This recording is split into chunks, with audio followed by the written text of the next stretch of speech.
What's up, everybody? Welcome back to the Game Show. My name's AJ Gills. How y'all doing? Sorry if I just kind of stumbled through that little intro. I am kind of tired right now. Got back home from work a couple hours ago, tried to get some sleep, and my cats decided, hey, let's run around and make a lot of noise and keep AJ up. So now he's a little cranky and thought, you know what, he didn't do this video yesterday because his day at work the day before was a little hard, or, it was a little busier or whatever, than I thought it was going to be. So, I came home and I slept all day instead of recording my reactions to the State of Play for August 6th, 2020. If you can't already tell, I'm going to be a little rambly. I'm going to be a little kind of all over the place. I'm going to try and keep it focused, keep it on topic. As best I can. I might do some channel announcement kind of stuff at the end of the video. Excuse me. Hiccup. I might do some channel announcement kind of stuff at the end of the video, just for some stuff that's been on my mind. I think I put some stuff out on Twitter that, kind of my plan for the next couple weeks or whatever. But that is what it is. As far as the State of Play goes, I'm going to be 100% honest, because I'm usually not 100% honest. I know I don't know why I always do that. I always say, like, oh, I'm not going to lie to you guys. Oh, I don't lie to you guys. I give you my opinion. I give you my takes. That's what I do. I do not see a purpose in the State of Play. I really don't. Because ahead of time, Sony basically said, yeah, it's going to be light. It's going to be light on PS5, like PS5 stuff. It's really not going to be anything super big. I think they show some Godfall gameplay, which I guess I'm kind of interested in. Godfall, just because it kind of has an interesting premise. It looks cool. So, I'm interested. But for the most part, as far as I can tell, this is mostly going to be PS4 stuff. And, was I thinking PS4 stuff and PSVR. Yeah, I do not get why Sony's doing this. And if I can kind of continue on this rant, it's just, I feel like Sony and Microsoft in this kind of like fight over the next generation of console, which, look, I like the console wars because I think it actually pushes each company to try and do something cool and be better and whatever. I like the console war personally. You can call me a Sony warrior, Sony soul, whatever the fuck the term is, because look, I am on Sony's side. I'm on the record saying, look, I think Sony is going to win the next generation because I think their exclusives are going to carry the day for them. I honestly think that. And if I'm wrong on that, okay, it's a situation like the Switch. I'm wrong. Big deal. I move on. But sorry, I've tangented off my point. Like I said, this is going to be a little rambly. I'm trying. Either way, in this fight between the two consoles, I think both companies are trying to push out all of this. Oh, look at all these games, and look at this, and look at this, and look at this, which is cool. I like that idea on the face, but I feel like they're both running out of they're running out of ideas, and neither of them will pop. Will just fucking give the information that we really want to know, i.e., when the fuck can we pre-order these things? How much are they going to cost? And when are they coming out? Give us a solid fucking date, not holiday 2020.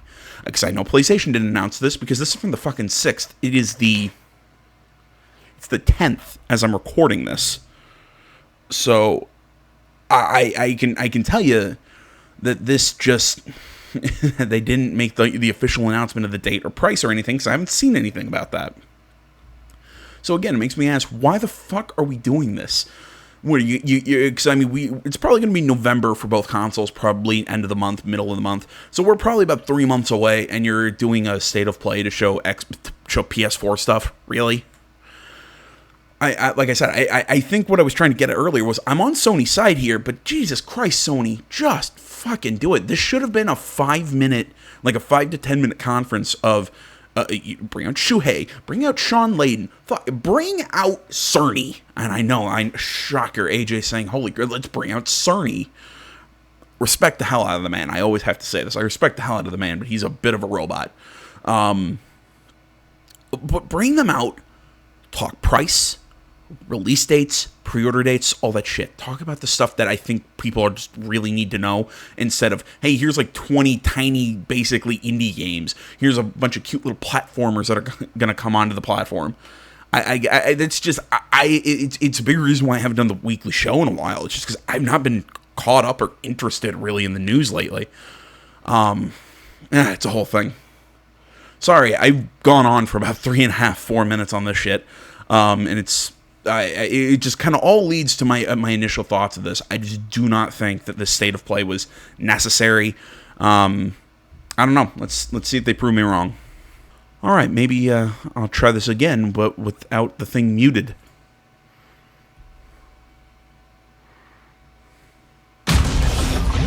Hey, what do you know? There's sound. Hey everyone, I'm Lou Studdard, producer at Toys for Bob, and I'm here to talk to you about Crash Bandicoot 4, It's About Time. Crash 4 is a direct sequel to Crash Bandicoot Warped. The devious villains, Neo Cortex and Dr. Entropy, have finally escaped their interdimensional prison, leaving an evil scientist-sized hole in the universe. Now they've got their eyes set on not only simply conquering this dimension, but all dimensions. And it's up to Crash and Coco to save the day. Crash Bandicoot 4 It's About Time is the first totally new game in the Crash Bandicoot series in over a decade. So for us at Toys for Bob, we felt that it was important to reintroduce longtime fans, as well as new players, to this amazing franchise. First, we made sure to incorporate the classic tense, precise, and perspective-shifting platforming that we all fell in love with. And then, we wanted to introduce exciting new elements that we can't wait to show you today. Let's start with Insanity Beach. This is where Crash's adventure first started, and where we picked things up again in Crash 4. But there have definitely been changes since we first saw Insanity Beach all those years ago. And throughout Crash 4, you'll see those changes to our gameplay and even our art style. Our art teams wanted to take inspiration from not just the original games, but the animated cartoons that inspired those original games, all while also delivering bigger, more awe-inspiring dimensions to explore. Okay, a few things on this. One, I actually like this presentation style. I really do, because it's something else that I think a lot of these presentations have been missing as of late, where the developer is going to come out and talk you through something, and instead of just showing me trailer, they're actually kind of showing us gameplay and talking about it, giving us ideas of what's going on. Yeah, it's scripted or whatever, but yeah, I like that they're doing that. And I'm sure people are going to be happy about this because, Crash Bandicoot's a massive franchise. It's never been a franchise that I've had a connection to. It's because I see this and go, I'd just much rather play Ratchet and Clank because I have more of a connection with Ratchet and Clank. It's kind of like if they announced a new Sly Cooper game, I'd be all on board for that shit. So this is one of those situations where I gotta say this is a party I'm not invited to, but I respect the people who would enjoy it. Having said that, does this idea not seem extremely contrived by now? This whole, we are going to do another sequel with our, in this big Sony platformer, alternate dimensions and timelines and shit. It was that was basically Sly 4, Thieves in Time. As much as I hate to admit that was Sly 4, but it was a direct sequel to Sly 3, as good as Sly 3 was. I've actually really wanted an actual Sly 4, one that was not Thieves in Time. Either way, but basically the point I'm trying to make is that Thieves in Time did this. There was a Ratchet and Clank game on the PS3 that was still, was it One for All? Was that what it was? I really kind of lost that franchise when it went to PS3. It did something like that. I mean, how the new Ratchet and Clank is dealing with dimensions and all this shit. You see this a lot in Sony platformers. I'm sure even ones that I'm not mentioning here. I'm just giving you a few examples. This just seems like such an overused idea for Sony. So it kind of feels like this is it's the same idea that Sony has done with a lot of their little cartoon platformers, but with Crash Bandicoot. That's about it. Crash 4, you'll see wide open new vistas, new character models, and lots of expressive animations. And with all of that also comes new additions to the platforming, like having the ability to wall run, rope swing, rail grind, and zip line as well. In the original trilogy, specifically Crash Warped, there were certain moments in the game where Crash would change outfits. Think Crash wearing a biker jacket when riding a motorcycle. That seemed like a natural area for us to expand upon. So So we have loaded the game with tons of awesome skins that you can earn and wear throughout the game. These skins are totally cosmetic and a fun way to express yourself while playing the game. And just to be clear, there's no MTX here. Skins are earned by completing different challenges and earning gems within levels. Crash 4 also introduces the Quantum Masks, the powerful protectors of time and space. Crash and Coco will need their assistance throughout the game to tackle the crazy challenges that we're going to be throwing at the player. Whether it's Ika Ika, who gives you the ability to instantly flip your center of gravity at the press of a button, Kapunawa, who allows you to slow down the world around you, or Lani Loli, who allows you to phase shift elements in and out of existence. Bending the rules of reality and altering your environment with these new masks is a must. We also can't wait to talk to you about the fourth mask, Akano, but that's gonna have to wait for another day. What we can tell you today, though, is that Crash isn't the only character you get to take control of during this adventure. For starters, you can play the entire game as Coco. Any level that you can play as Crash, you can also play as Coco. It was also very important for us that she take a more prominent role in the story this time as well. But that's not all. We've got a few other characters that you'll get to control at key points in the adventure, so that they can provide their own fresh perspectives and new gameplay. Here you can see that you'll be taking control of Neo Cortex. He's all about using his blaster to change an enemy in his path. In addition to playing as Cortex, we're excited to reveal that for the first time, you'll also get to tail slap your way through crates as Dingodile. I repeat, you get to play as Dingodile in Crash 4. And a lot has changed in the years since we last saw Dingodile. In fact, he hung up his old flamethrower rocket launcher combo when he decided to retire from a life of villainy and open a diner. Unfortunately for Dingo, fortunately for us, his adventure begins by witnessing the destruction of said beloved diner and getting sucked into another dimension. Finally, there's one more surprise I'm incredibly excited to show you today. The Crash Bandicoot series has always been about finding new and exciting ways to play through the game. In the past, it's been about taking on time trials or discovering all the hidden secrets. Well, for Crash 4, we wanted to bring something brand new to the table, so we teamed up with our friends at Beanox to create a brand new style of play for Crash 4 that we call Inverted Mode. It's our souped-up, bumpa-berry-fueled take on a mirror mode. Not only are perspectives shifted, but now each of the dimensions are rendered in a new and unique art style that really changes the look and feel of the experience. One dimension could be asking you to traverse through a neon wasteland, while another tasks players with spinning paint all over the environment to see their path forward. We've even got one that feels like an old-timey movie, with the overcranked camera speed increasing the actual speed of gameplay as well. Once unlocked, players can replay all the game's levels with a totally new and dynamic look and feel. It's an incredibly fun feature that is going to give every player, especially the completionists out there, a reason to revisit each level again to see what new and exciting experience is in store for them.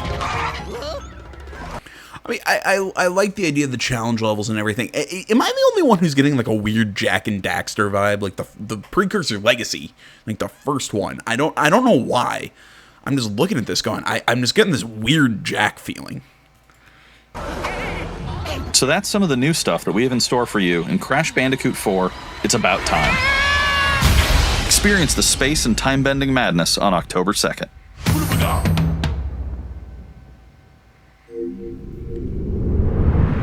Today's State of Play is loaded with third-party updates for PS4. I'm sorry. I'm a little surprised that they aren't making that a launch title for the PS5. I'm honestly a little surprised about that. I mean, make it launch, make it available on both. Why the hell not? But I honestly am a little surprised that's not a launch title. Interesting that they just said this is third-party update day. 4 and PSVR, and some new PS5 gameplay too. We open the show with an all-new look at Crash 4, It's About Time, coming to PlayStation 4 on October 2nd. Now let's keep the party going with the latest from IO Interactive.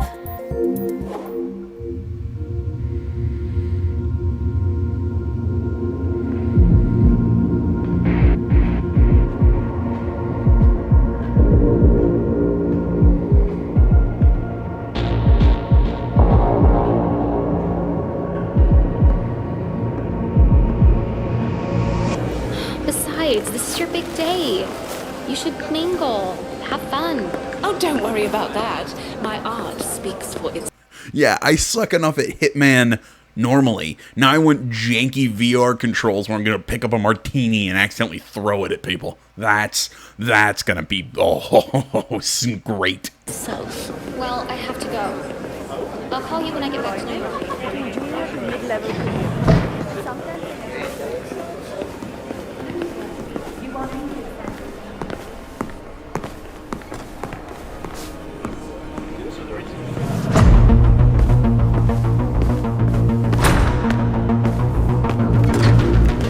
Ghost doors.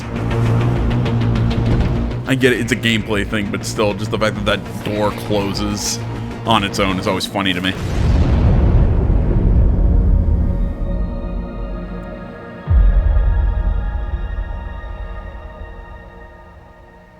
January 2020. Really? That's going to be available on just the way that. Wait. Sorry. I honestly thought I heard the Harry Potter theme playing in those chimes for a second. Are they going to make all 3 Hitman games available in VR? That could be cool, I guess, if you're into that. I personally, like I said, wouldn't enjoy it like that, but it's just me. Look, I've made myself clear in the past when I've talked about Hitman 3. I'm on board. I'm gonna play it. I'm actually kind of excited about it. I really like the gameplay of the IO Interactive Hitman games. I think they're actually really good.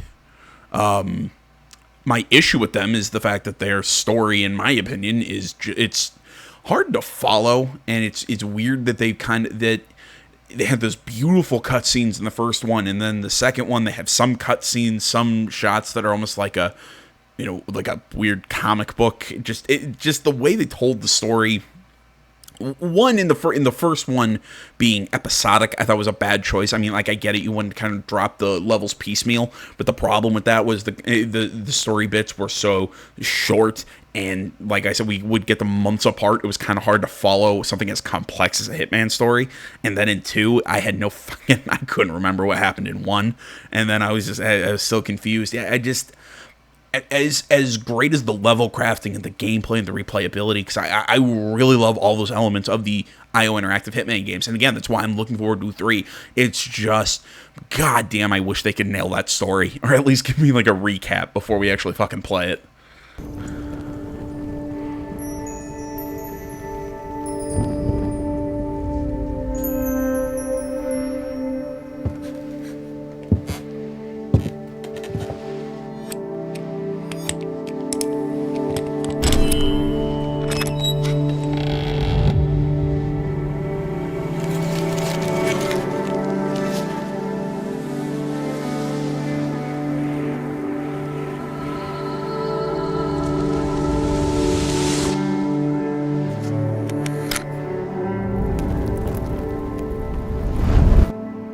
Okay, who expected that ring to kind of start like burning with the to be the one ring from Lord of the Rings? Anyone? It's me. All right.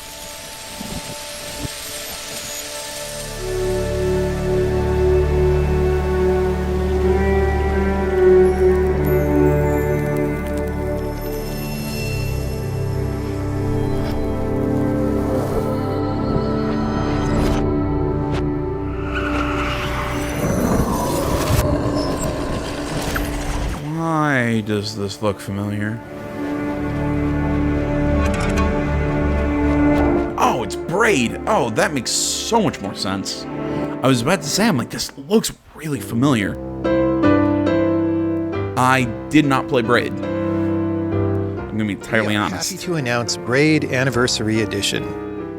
It's the classic puzzle adventure where you manipulate time, hand repainted for modern high resolutions. Many areas have been re-envisioned to make them more unique, and it's even more like a living painting with brushstrokes animating the world. There are more than 9 pixels for each pixel in the original game.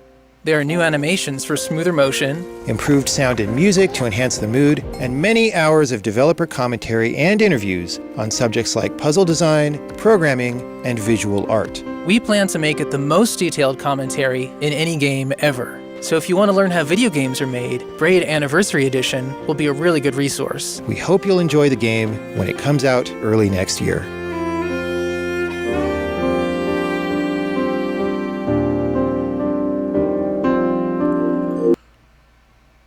I'm gonna say the same thing I said with Crash. Cool. Party I'm not invited to. I'm really hoping that people who are who really enjoyed Braid are gonna play it. I've heard great things about it. If you know me, I can play a wide variety of games. I can play a wide variety of genres. I really enjoy it. I mean, hell, this month I'm looking at I'm looking at Wasteland. I'm looking at the narrative adventure game that Dontnod's making with Xbox. I'm super excited for a PGA Tour game returning. Hell, I'm even going to be playing the UFC game, the EA Sports, because I don't know why UFC 4 actually just kind of grabbed my interest. Basically the point I'm trying to make is that's an RPG. It's a narrative adventure game. I'm talking about sports games. I can play fighting games. I can play this game. I can play a wide variety of genres and games. There's about one genre just that always fails to really grab me, and that is platformers. I can enjoy some platformers. Like I said, like I'm a Sly fan. I love Ratchet. I enjoy the Jack games. It's just pure platformers are not my thing. I think it's kind of why the Ori sequel just didn't grab me. No, that's not true. Like, it did at first. It just, I don't know. Maybe that one was more me than anything else. But as well made as that game was, it failed to hold my attention. It's just a thing with me and platformers, man.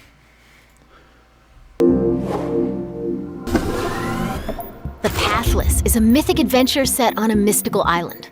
Let's take a quick tour in this new footage captured from PS5. Hi everyone, this is Matt Nava from Giant Squid. Sorry, I don't want to talk over this guy. I will say this, at least they are showing some PS5 stuff and 2021 stuff, because when I first heard that this way, and this is kind of going against what I said, because as always, I go into these things blind, not really seeing any or reading anything about it, seeing any of the trailers or anything like that. Nope, I'm coming into this one blind, not even 100% sure what's all shown. So when I said ahead of time, I don't get what the point of this is, because it seems like you're showing me stuff that's basically going to come out within a few months before PS5. At least they are giving us some PS5 game updates and stuff like this, because I remember hearing about this game and it kind of looked interesting to me. I'm excited to share more with you today about our upcoming game, The Pathless.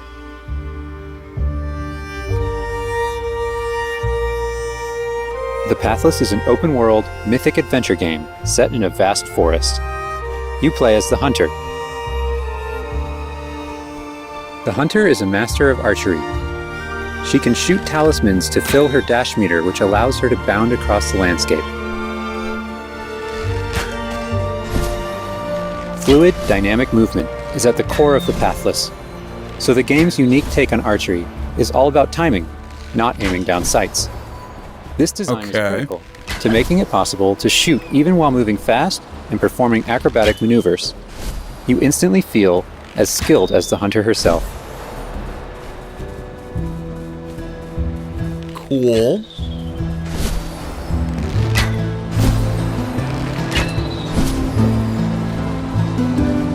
With help from the eagle, you can even fly. The bond between the hunter and the eagle is central in the Pathless. You can gain altitude while you glide by flapping.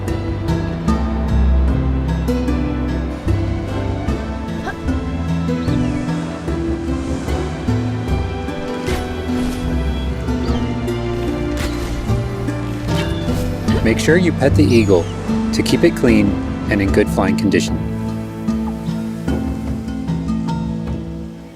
Okay.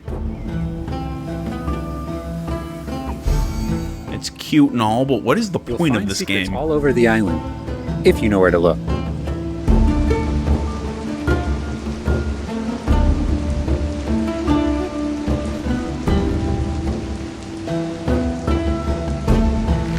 Collecting crystals will let you upgrade the eagle's ability to flap.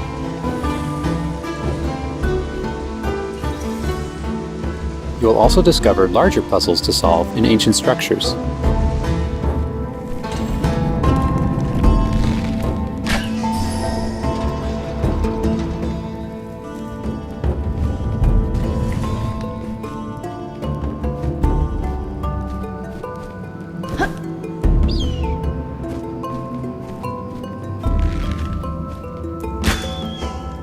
The Pathless is all about finding your own way forward, So unlike most open world games, there's no map.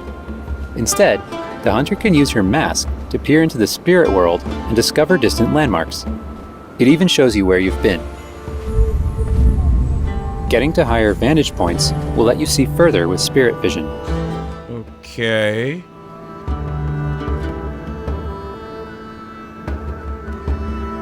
I'm gonna... Cursed spirits, the source of the darkness, will pose a constant threat to you on your quest.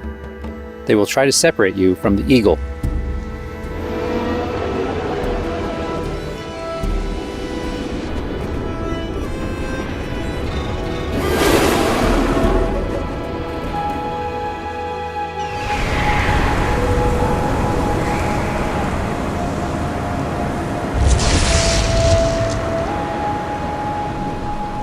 Stay still in the light to avoid detection.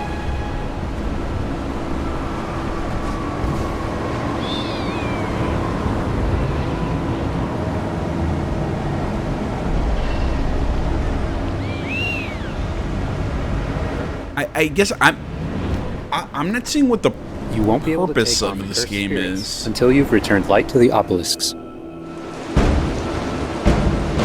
Yeah, it's to get to those Sauron-looking things.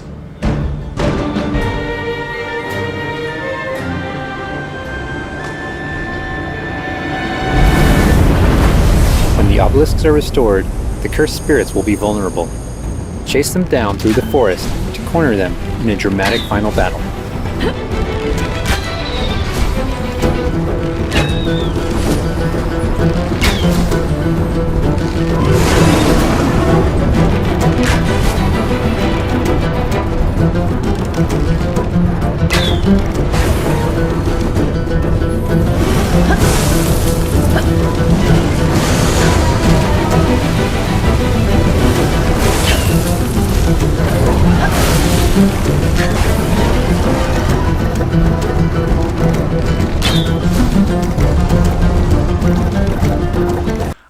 I mean, I'm gonna be...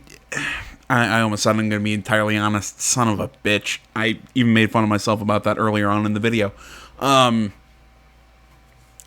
guess I just don't get it. It looks cool.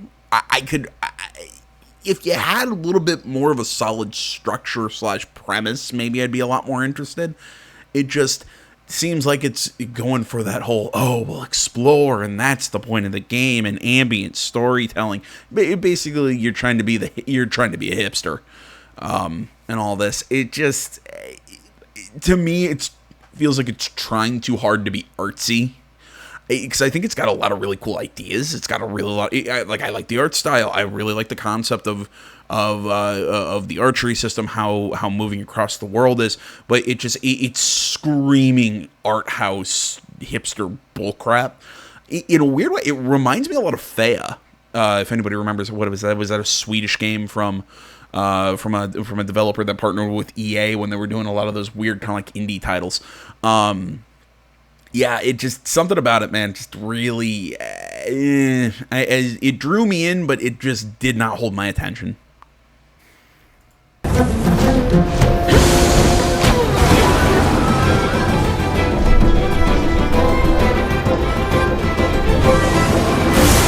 Music's really pretty. Thought I'd say something nice. The hunter and eagle will have to defeat the cursed spirits to bring light back to the world.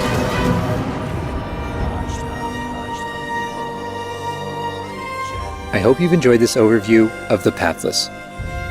We've only scratched the surface. There's so much more to explore and discover. The Pathless is coming out later this year. Thanks for watching. Like I said, I think a really cool premise and everything that's just trying to be too artsy. I don't know. Maybe I don't know. You know, if I see it, you know, this might be one of those wait and see buys. You know, I don't do that very often. Usually I just kind of buy everything and play it and see my thoughts on it. But that might be a, you know, see some... Let's see what's in store for Spelunky 2. You know what I mean? That might be a... And I'm the creator of Spelunky. Sorry, I try not to talk over the developers here. But like I said, on the final thought on The Pathless, that might be a check out some LPs of it before I dive in and buy it, just because I'm not sure if I'd really enjoy it. And as much as I have so many series on standby right now, that's because I got backlogged, and that's its own issue. I hate just starting and then canceling series. That's just how it is. And I feel like that game it's either I do a video or two of it and really enjoy it and play it all the way through, or I do a video or two, go, nah, it's not my thing, and then have to cancel it, then people might enjoy it, and it's a whole thing. So, yeah, that might be just kind of a wait-and-see thing on my opinion. For Spelunky 2, I wanted to make sure we made something that got old fans excited and also brought in new players. It was important we didn't change the things that made Spelunky such a unique experience in the first place. So many people became fans of the game through their friends and family, and even strangers on the internet. That's one reason why we're adding online multiplayer, so that more people can play the game together. And I also wanted to include that feeling of community into Spelunky 2 itself to make sure that the game felt welcoming even though it's difficult. In Spelunky 2, when you do runs and discover new characters, you'll also be building an in-game community and family. I designed the world of Spelunky 2 to feel much more rich and dynamic than Spelunky 1. It's going to feel a lot more full. Players will be able to explore and interact with it in lots of new ways. For example, you'll be able to ride turkeys and find hidden passageways. And you'll have to choose between branching paths as you make your way deeper into the caves. As a result, the stories players create will have much more texture to them. Even after many, many hours of playing, I still have interesting runs that don't even go past the first area. In Spelunky 1, runs often centered around the shops and how you chose to interact with them. So in Spelunky 2, we've expanded the shopping experience and made them more nuanced and exciting. And also added new characters that can help you or hinder you. Given how amazing the Spelunky community is, it's hard to say how long it will take to find the deepest secrets. But I think the great thing about Spelunky is that the deepest secrets are the ones that even I don't know about.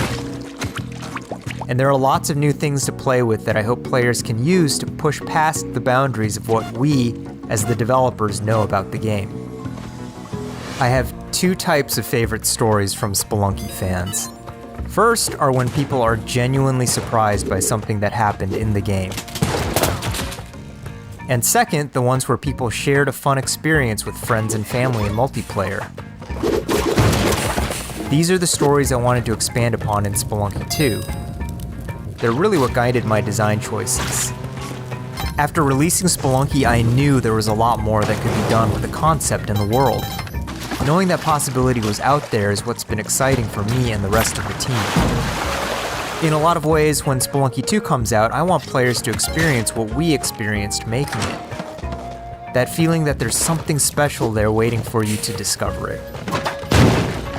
A big thanks to the fans who've waited patiently for us to finish Spelunky 2. It's been a long journey, but I think it's going to be worth it. Thanks.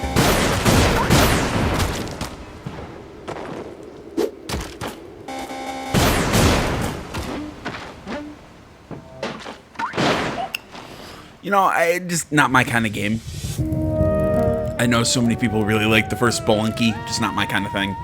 Honestly, the only game that I think that's kind of interested me, that has a similar concept to that, I think it was Enter the Gungeon. New PS4 updates to That's share just with me. you, starting with a closer look at Genshin Impact. Okay. I'm on board. I'm getting deeper on board.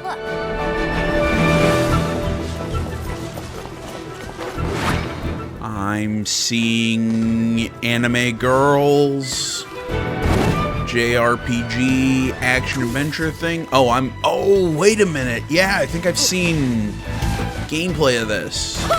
Or maybe just like little snippets. I like this music.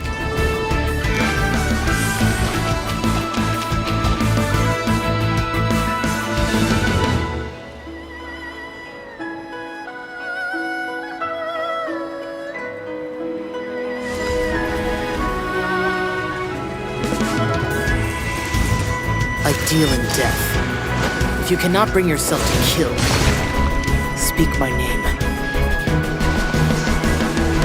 What is this disturbance to which I awaken? Huh? Think you can get away? Is somebody going to talk about what this game is? Are you going to massively disappoint me and tell me this is an MMO?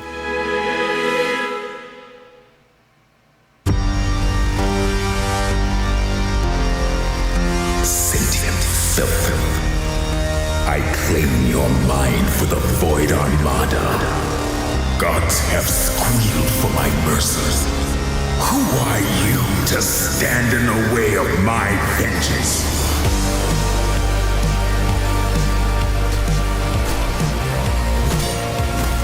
Oh, I think this is one of the few things that I actually saw some screenshots on. You've got some cool art. What a waste of stardust.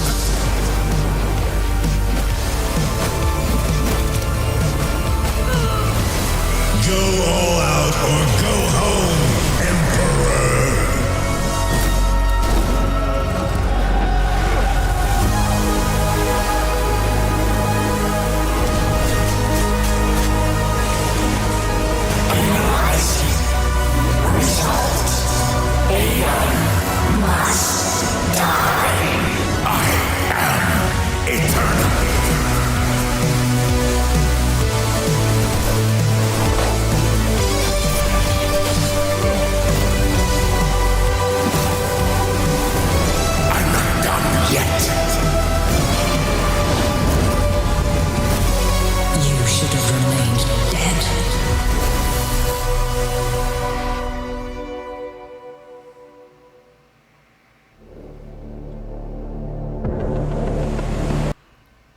Sorry, I don't really have much to talk about because of how kind of interested I was in Genshin Impact. I can't tell if anybody can tell me, give me a firm answer. Is that game an MMO? Yes, no, maybe, kind of.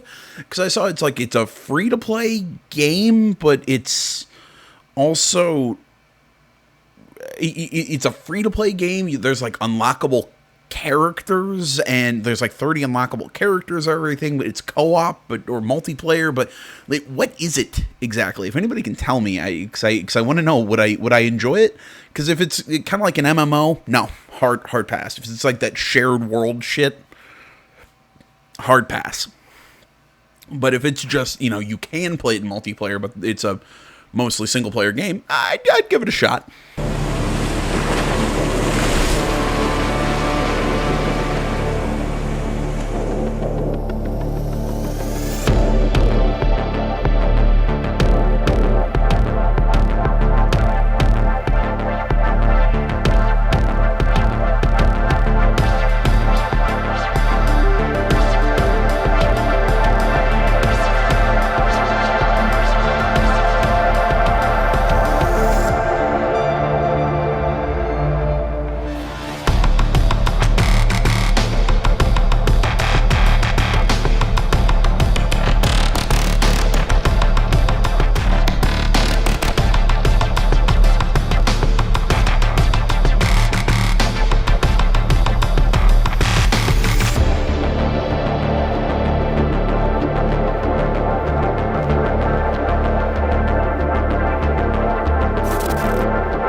Yeah, pass. It's time to talk bug snacks. Let's check out some gameplay footage captured from PS5. Yeah, like I said. Invitation is open. Fuck this game. Fuck this game. It's so dumb. I don't get what God damn it. This one actually. This was at the PlayStation event, wasn't it? I can't remember when I saw this goddamn thing, but I remember watching it going, this thing is fucking dumb. Sorry about that last game. Yeah, the pass.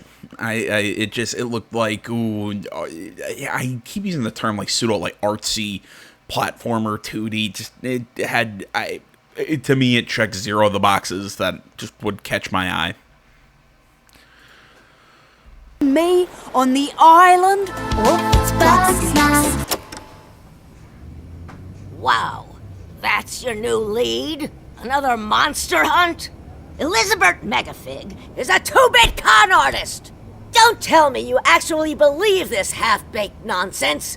I swear, if you chase this Bugsnax story, you're out of a job! You're the journalist! Lisbeth said you'd be coming. There's a Bugsnax right over there. Do me a favor and take my snack trap. Stranger, I could use your help. This bunger goes wild for ketchup. Use it to lead the bunger over yonder. I want you to use that journalistic instinct to find out what my favorite Bugsnax is. And feed it to me, obvs. How's my little sprout doing? He misses Papa? Oh, of course he does. Well, I have a few prototype traps that I could put to use. You're pretty good at stuff, and nobody hates you yet. You can catch Bugsnax and bring everybody back to Snacksburg.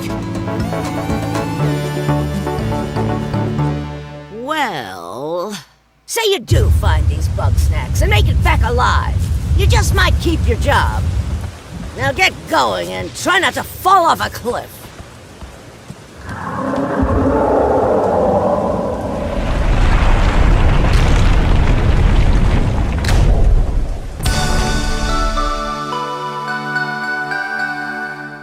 Yeah, I still think it's dumb.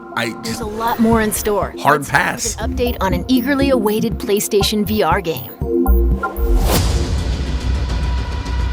Hard pass again. The Force is strong with you.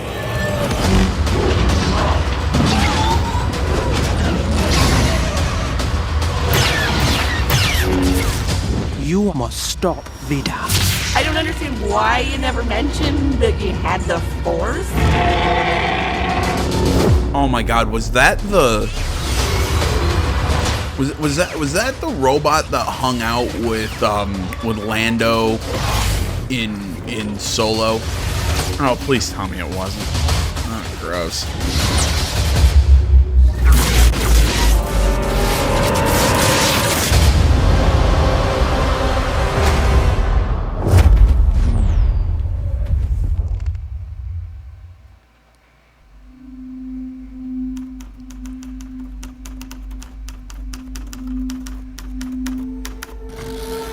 Whatever you do, stay in the light. Oh my God. Why are you doing this to me? Why are you doing this to me, Remedy?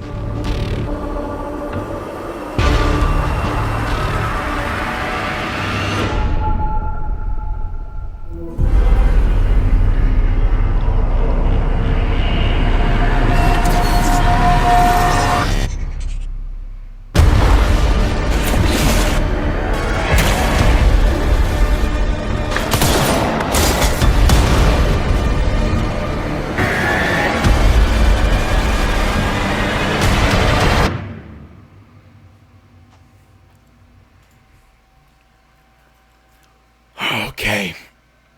I am doing everything I can not to scream. And I know what some people are probably thinking. AJ, you're a massive Alan Wake fan. Why does this piss you off? Oh my God, this really pisses me off. Holy shit. I mean, that ad, that could have just been filmed from the actual Control. I loved the shit out of Alan Wake because it was creepy. It was a great, I mean, survival horror is not the right way. It did horror, and it was a horror game. It was a thriller. I loved the story of Alan trying to find his wife, the whole thing with the typewriter and the lake, and it was a perfect, cool, supernatural story. Look, you want to say American Nightmare was bad. I kind of liked the whole thing of hunting Mr. Scratch, and how the game kind of kept like resetting itself. I kind of liked it, but yeah, I'll give you, really, American Nightmare was not what that game deserved. But just the original Alan Wake was so cool. Left cool things to be like unexplained. Look, I'm not somebody who's going to tell you that, oh, things are so much better when they're unexplained, so we can grab our own meaning to them or whatever. I've always wanted an Alan Wake sequel. Maybe where we play as his wife as she's trying to get Alan back from the darkness or something. I've always wanted an Alan Wake sequel, but now that Remedy's basically saying, look, there's this Remedy not multiverse, it's the Remedy connected universe, and they really kind of hinting at this in Control, and honestly, look, I did not like Control. I said it all the way through me playing that game. That game felt like it was weird for being, just weird for the sake of being weird. It was big budget novelty horror that we see nowadays, where it's all jump scares and loud noises, where Alan Wake actually created an atmosphere and a setting and really freaky villains. I mean, I still remember one of my first times playing the game, running away from one of the guys encased in shadow or whatever, always thinking they're right on my heels, pulling the ripcord on that generator, trying to get it to go to get a safe zone light thing to come down on me, and boom, it pops down, and there was like a guy with a circle right behind me. It was just the tension in what Alan Wake built. Control shits all over it. Oh my god. Hell, I thought Alan Wake, even in its own way, looked better than Control did when Alan Wake came out years ago. I mean, really, what makes me sad is Remedy's really, to me, not... And they made some good stuff. Like, I liked Quantum Break. I'd love a Quantum Break sequel, in all honesty. But to me, Control, I think that they've just been kind of going down since Alan Wake. I think they've been going downhill. I'm going to be entirely honest. I keep saying that. I really do think, I think Remedy's been going down ever since Alan Wake. I think they've been trying to recapture that lightning in a bottle and just control. Just the fact that, kind of to what I was saying earlier, I'm not somebody who's going to tell you that, oh, don't explain things. It's cooler when they're not. Actually, I do like things explained, but I like things to be explained in a satisfying way, and if I don't find it satisfying, it pisses me off. Gears of War is a great example of this. If you guys know, I love the Gears franchise. I even liked 4. I thought 4 was fine. I thought Judgment was fine for what they both were. Excuse me, 5, when it explained what the Locusts were, I'm like, oh, well, that's boring as shit. It was just human experiments, and look, if you want to, I think they could have explained it so much better. I think they could have given a total different reason of why the Locust Queen was a human. It could have been done really well, and then it's just, nope, they're just experiments. Well, that's boring. And with this, Alan Wake was so cool. What is the darkness? What's this entity? Like, why? What's going on? And it's this places of power shit that Control never fully explains. It kind of does, but then it's always, oh, well, you have to read all of the... I'm like, as soon as you tell me, oh, you have to read all of the codex notes and entries and all this, I'm just like, no, hard out, fucking out. Look, I get it. I love it when a game really tries to explain its world and everything, but when you are basically the first IP and using all of these new terms and everything, it's got to be fucking laid out, and Control just did not do a good job, in my opinion. I had to go out of my way and do all the reading on my own, and it's too much to slog through. I did not like Control. I just thought it was generic weirdness for the sake of being weird. I have nothing against Jessie, the main character. Like, I actually liked her at the beginning. I actually kind of liked the concept, but explaining that Alan Wake is all basically, I'm going to guess, caused by that typewriter, it makes even what Alan's story was kind of mean a little bit less. Because he was kind of like a chosen hero in all this situation. Yeah, connecting these two games really pisses me off. And I know Remedy's working on another game in this series, which honestly now I'm thinking I might not even play. I don't know. I'm definitely not playing this DLC. If anything, I'll watch an LP for it. But god damn it, connecting Alan Wake to Control really irritates me. Ugh. Sorry, I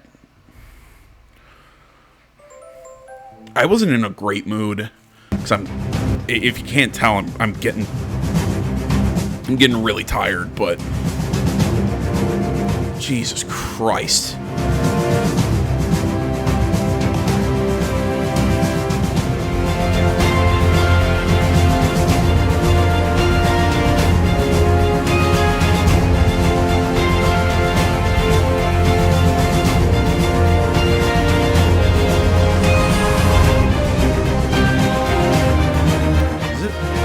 Is this Dota?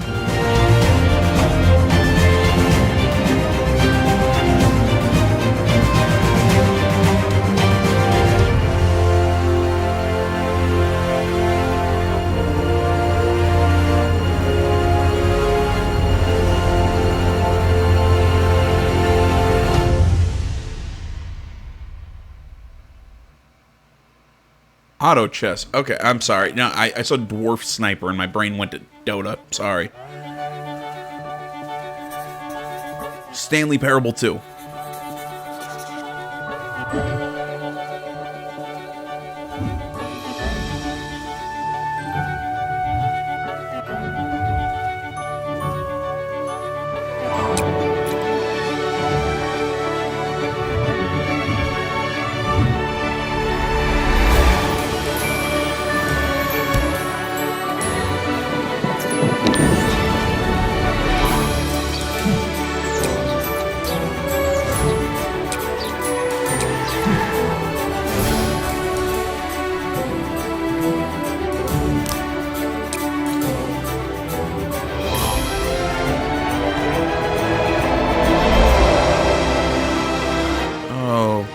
Okay.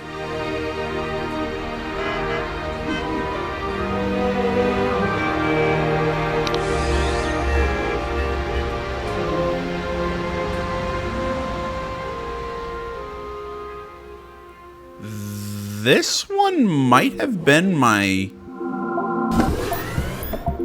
Now let's... That might be the first thing that I've actually enjoyed out of this in a little bit from this little conference, or this presentation, whatever. I really liked that. That was cool. I like the art style, the puzzle kind of concept to it. And I'd be on board for it. 2 new games headed to PS5. We are the forest shadows. Ghosts, running silently between the straight, cold lines of a corrupt state. Quieten down, don't shed a tear. They count, ration, manipulate. There's a wolf in the night and he's talking to me. You know, I really like Focus Home Interactive's approach as of late, because it feels like they've been taking like a real kind of like shotgun approach to their development, or not development, to their publishing. It just because it seems like they're really connecting themselves with, maybe every so often there's some kind of dud titles, but I think that you keep seeing them attach their names to some titles that I think are really impressive. I like last year, connecting themselves to Plague Tale: Innocence. I mean, that game was phenomenal. I really am curious what that studio is going to do next, but the development studio, not Focus, but yeah, Focus Home keeps connecting themselves to some really interesting titles. So I personally, to me, at least as of late, I keep seeing the Focus Home Interactive logo and go, ooh, okay. You know, it kind of immediately, it's one of those really nice things to have attached to your game. Taken everything from those they claim to protect. When the statesmen ravage and Authority and steel will not stop us. We aren't an invading army. Oh, is this a new Thief game? We are wraiths. No, never mind. Defenses and strike at the heart. The ghost of the forest, the wraith of the night. Won't blink twice, he'll be by your side. The stag on his heavy, it's the archer's eye. We take back what was stolen. When the hoods both fly. And the people call us heroes. From the dead of night. To others, we are rivals.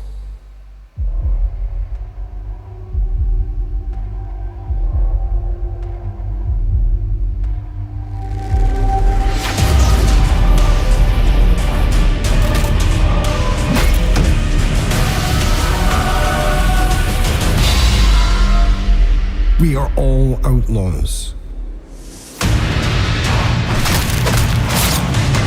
But some of us will become legends.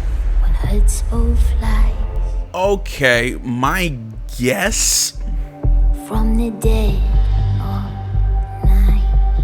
My guess, just seeing that, it's a sort of it's kind of doing what Hunt Showdown is doing with it's kind of an objective based multiplayer sort of game where it's kind of you're racing for the objective but also trying to fight the other teams, so to speak. I'm gonna guess, given the title, it's set in kind of like a Robin Hood-esque world. Okay, kind of interesting. I keep saying this in this video, not my thing, but I can see where that could pick up an audience, especially for an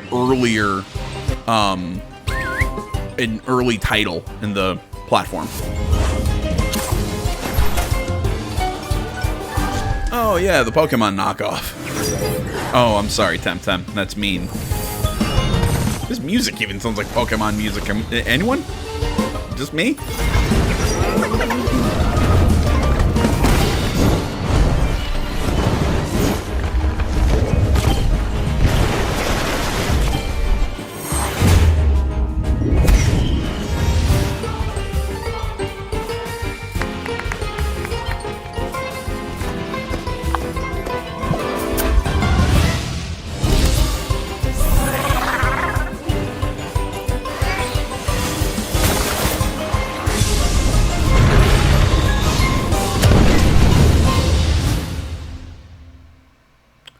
Okay. Before we wrap up, let's take a tour of Godfall. We've got new PS5 gameplay for this melee-focused action epic launching this holiday.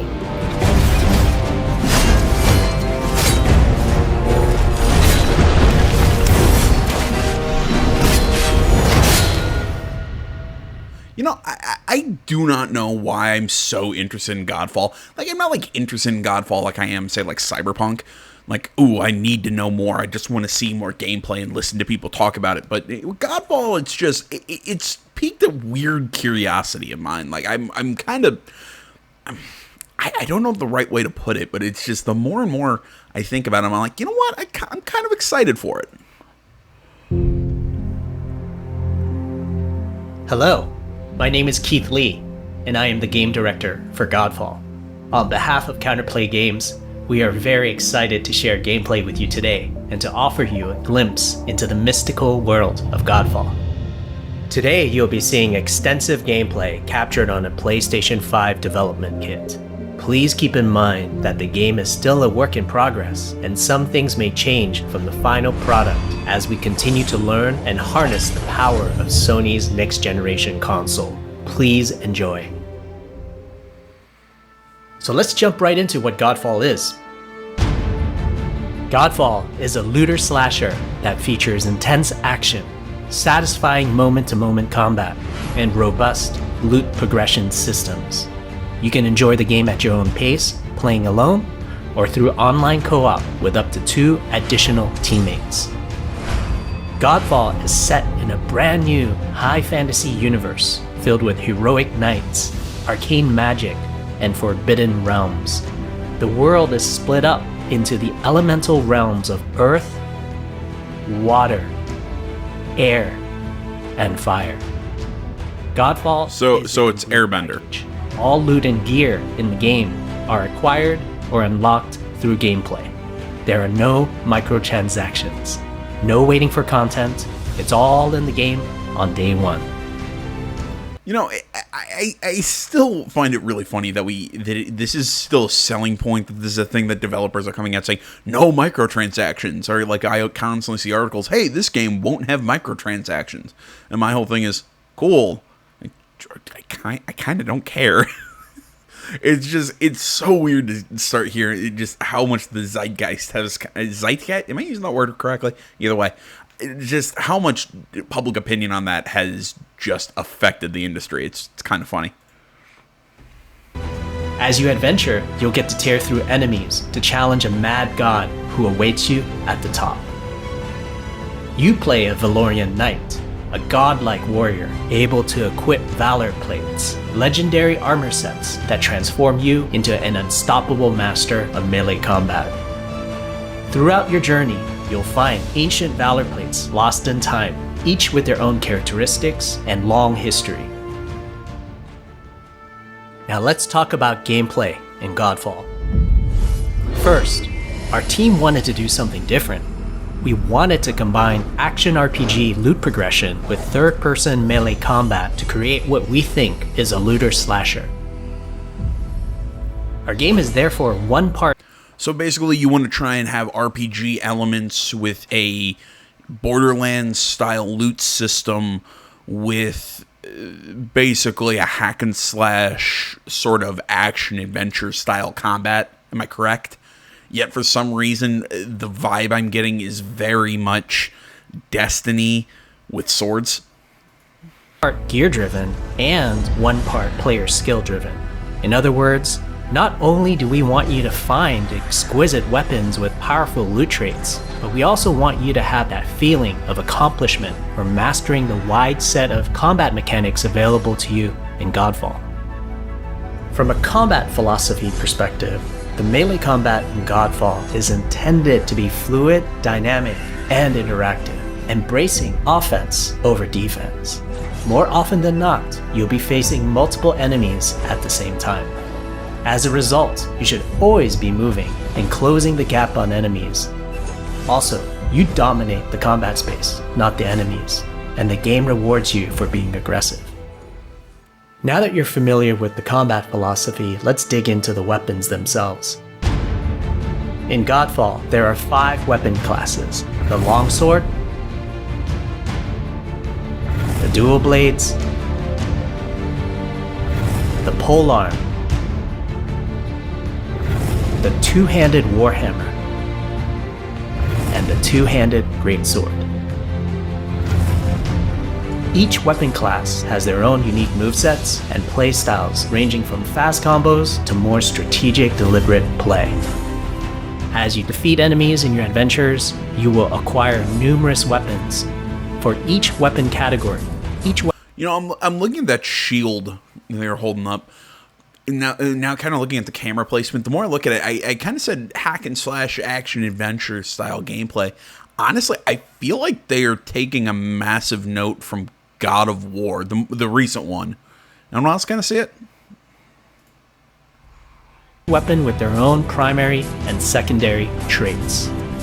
At a later date, we will delve into the weapon classes and how to modify them in greater detail.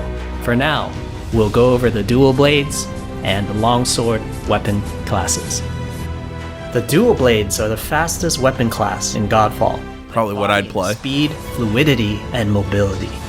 The dual blades are exceptional against soft, unarmored targets or single targets. You can perform a combo by executing 4 consecutive light attacks. The dual blades heavy attack is a spinning blade cyclone. The blade cyclone can also be used as a finisher at the end of your light attack combo.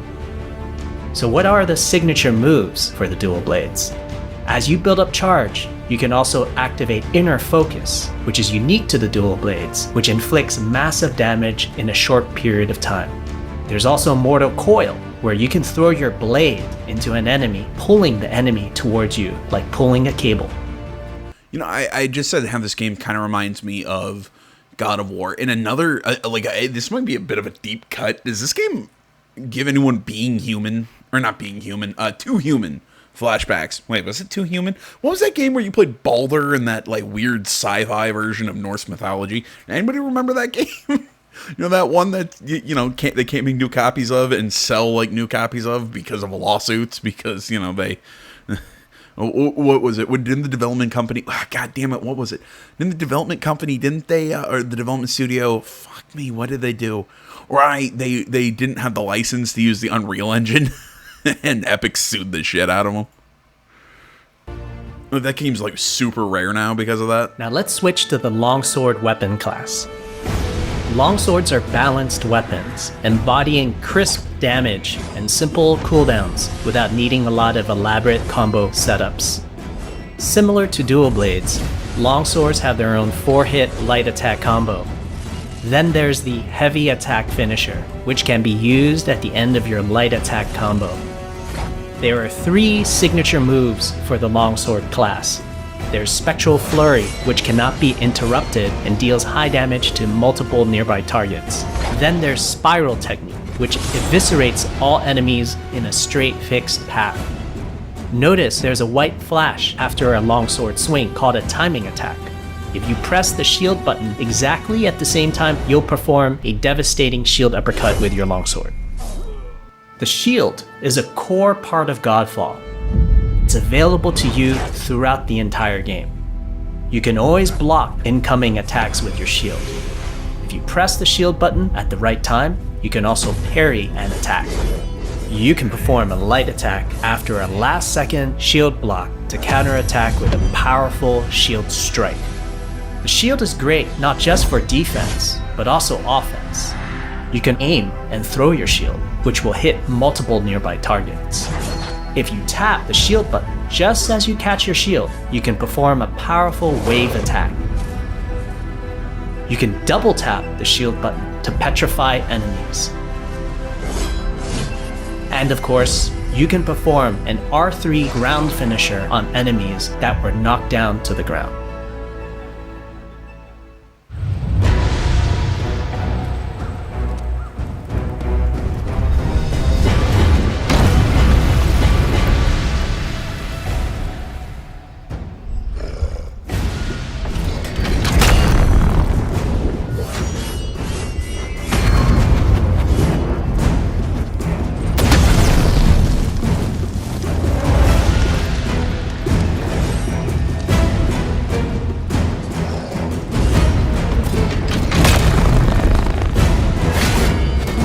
Damn, this is weird. I'm getting just vibes of so many different games. I mean, again, I keep seeing God of War. I keep getting Destiny vibes.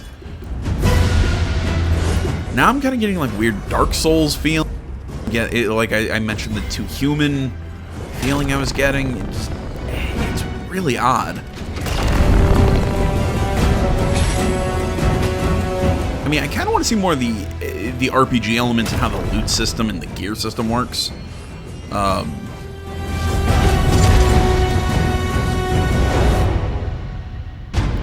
think that might actually be my biggest questions about this game. Running on the PlayStation 5. We also looks want to thank all the fans for their endless support since our initial reveal back in December. We have a few more surprises coming down the road, such as details on loot and progression, and are eager to share more with you on our way to launch this holiday season. We hope that you will join our Godfall community on Twitter, Facebook, and YouTube. Thank you.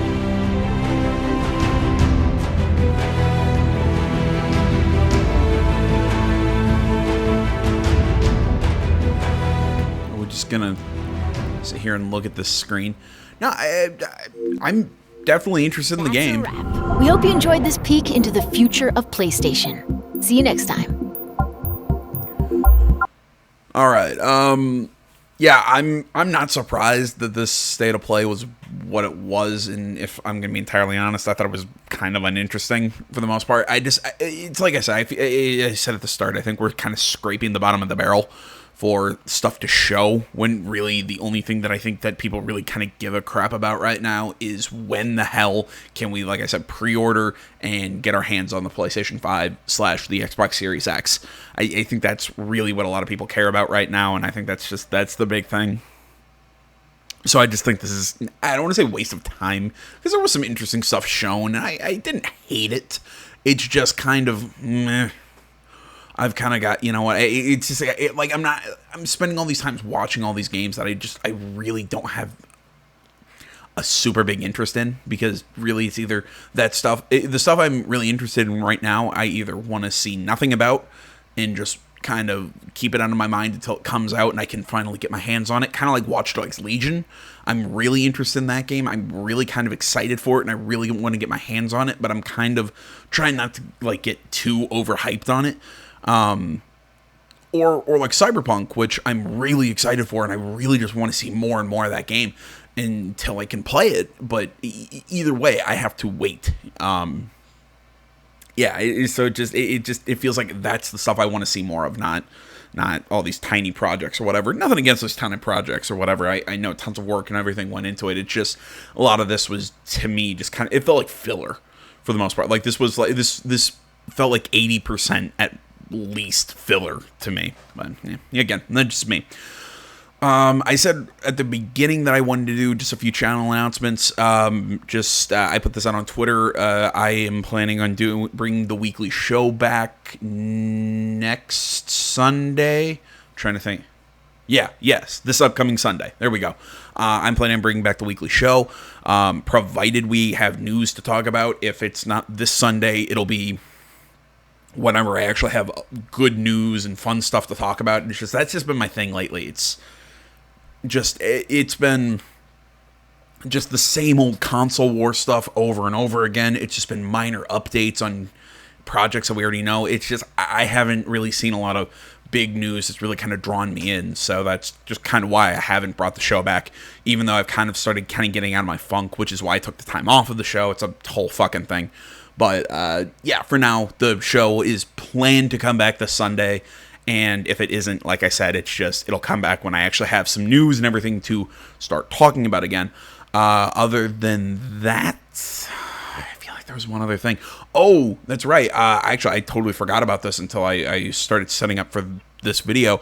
There's a Night City Wire event today on the 10th as I'm recording this. Depending on when it is, how much sleep I can get, whatever, I will have a video up for it. Yeah, I'm off tomorrow. So at least the video will be up tomorrow on the 11th. If I can't get it up today, I'll try to get it today, but I make zero promises on that. It's just, like I said, I got to get some sleep because I do have to work tonight, but I at least have tomorrow off. It's all, again, real life shit. Thank you for watching, guys. I hope I wasn't too rambly. I hope I made sense, or at least as much sense as I usually do. Thanks for watching. Thanks for putting up with me as always. Social media is in the description. Like, comment, not already. Please subscribe to the channel, all that usual jazz. And until next time, my name's AJ Gels. This is the Game Channel. Thanks for watching, everyone. I'm out.